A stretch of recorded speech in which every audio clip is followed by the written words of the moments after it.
This is Rhonda Brooks of Farm Journal Media, and I'm here today talking to Bob Utterback. And Bob, we've been discussing if you've got 2011 corn you haven't sold, that there's some danger signs that farmers probably need to be taking a look at. And I wanted to see if you could just share those with us. Well, we're in a supply reduction event with the weather. And this is going to lead the market to a sharp price event, which will lead to demand rationing. And what's happened is the last two marketing seasons, anybody that sold early has been hurt. Well, let's face it, anybody that sold early has been hurt because of the summer rally. So, and in the last 2 years, we've had relatively tight basis levels in the summer.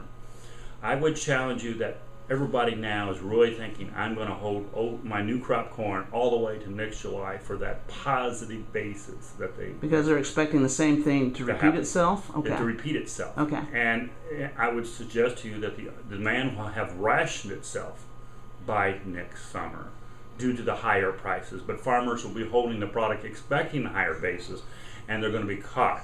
So one of the messages, don't hold it. Don't hold it in a expecting basis gain to basically pay for your storage decision.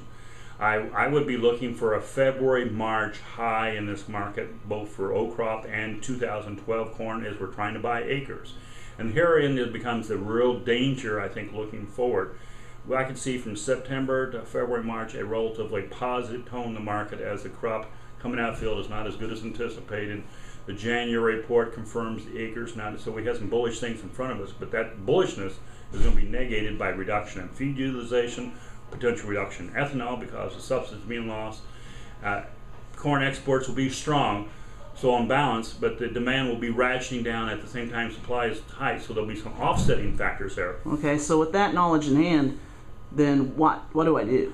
I would be positioning myself for a February-March sale, both old crop and new crop corn, in reference to merchandising the product and not taking the old crop corn clear to July, expecting the basis to invert and basically have a premium basis like we've had the last 2 years. That would be the position, and I'd be looking for sale in 2012. The dilemma is that emotionally, that is going to be a very, very difficult thing for clients to do because the last 2 years has penalized anybody that made that February-March sale. So one has to start thinking now.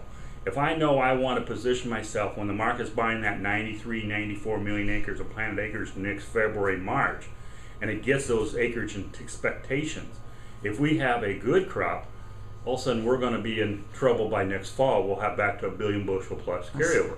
Okay. We'll be back to 550, 525 corn real fast. So we'll slide from $8 to $5 type market behavior will be in the market.